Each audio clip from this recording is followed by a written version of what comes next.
Allison had a ton of neck pain, loss of a lot of range of motion in her neck when her first came in. We just took her through a progress exam, full range of motion, normalized motor testing. So neurologically, her system is reconnected brain back to body, and now she's in a more advantageous position to heal.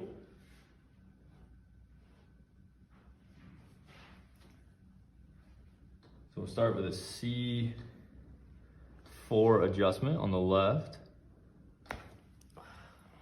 That. And this will be more of an anterior adjustment at C2 on the left.